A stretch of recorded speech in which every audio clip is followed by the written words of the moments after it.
աղիքարի իշխանությունների հետ, ունենալով այն հնարավորությունները չվերադառնալու Հայաստան, որոշեց վերադառնալ, քանզի նա լիովին արդար է իր խղճի, իր կամքի հանդեպ։ Իսկ մենք ընտանիքիս բոլոր անդամները սատարում ենք իր որոշումը եւ հպարտանում ենք իր արարքով։ Այսքանը։ Երեխաներն են այստեղ, իրենք ոնց են ընդունում ու բնականաբար հասկանում են ինչ է պատահում։ Դե իհարկե հասկանում են, շատ դժվար, որովհետև անչափահաս երեխաներ են ու այս որոշումը կայացնելուց առաջ, գիտեմ դատավորը ինչ է մտածել, շատ դժվար է երեխաների համար էլ։ Երեխաներին ասել եք, չէ՞։ Այո, իհարկե։ Երեխաները իրենք տեսնում են, կարդում են եւ շատ լավ տեղյակ են իրավիճակից։ Իրանք նույնպես հպարտ են իրենց հայրիկով։ Այս ընթացքում Դավիթը ուներ հնարավորություն չվերադառնալու, բայց նա որոշեց վերադառնալ, քանզի ինքը լիովին արդար է եւ վախենալու ոչինչ չունի։ Այսինքն այս ամենը համարում է քաղաքական հետապնդում։ Այո, իհարկե։ Վճռի թիվը տևողությունը ավելի ճիշտ որ տեսնում եք, կարծում եմ պետք է հիմար լինի այն մարդը, որ կասկածի, որ սա քաղաքական հետապնդում չէ։ Քանի որ եթե վճիռը դատավորը տար օրինակ 6 տարի, Դավիթը չէր կալանավորվի։ Այդ 3 ամիսը հատուկ է արված, որպեսզի Դավիթին կալանավորվի։ Չնայած նրան, որ Դավիթը պետք է արդարացվեր, քանզի նա ոչինչում մեղավոր չէ,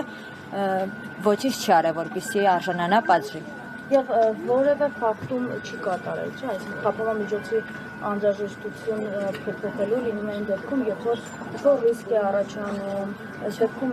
ոչ նախաքննության մասին է խոսքը, ոչ որևէ խոչընդոտման վերաբերյալ։ Չէ, բացարձակ որևէ խախտում չի արել, Դավիթի ճանապարհը բաց է եղել, նա գտնվել է Մոսկվայում, գործուղման, ինչպես նաև անձնական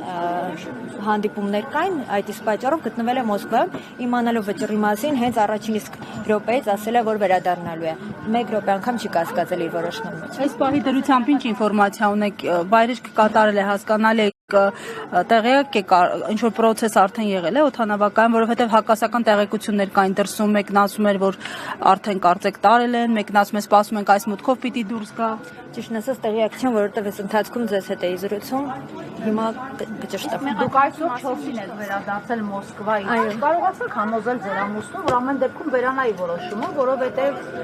6 տարի դատվել նշանակում է 6 տարի հետաձգել իր քաղաքական պլանները։ Որտեղ ինքը քաղաքական պլաններ ուներ եւ դրա մասին հայտարարել էր եւ իրեն ընդունել էին որպես ընդդիմության միասնական տեխնացու։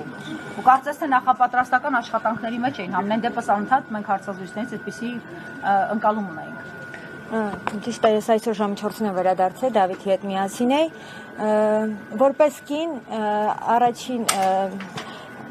արձագանքս եղել է, որ չվերադառնա, սակայն ինքը միանգամից մերժել է ու ես ինքս հասկացել եմ, որ շատ սխալ առաջարկ եմ արել։ Արդեն Հայտի դարձավ, որ ինքնաթիռից դուրս գալիս հենց կալանավորել են։ այո, հա, այս եմ ասում։ Դե ես ուրիշ որևիցե բան չի սպասում անկեղծ ասած այս իշխանությունների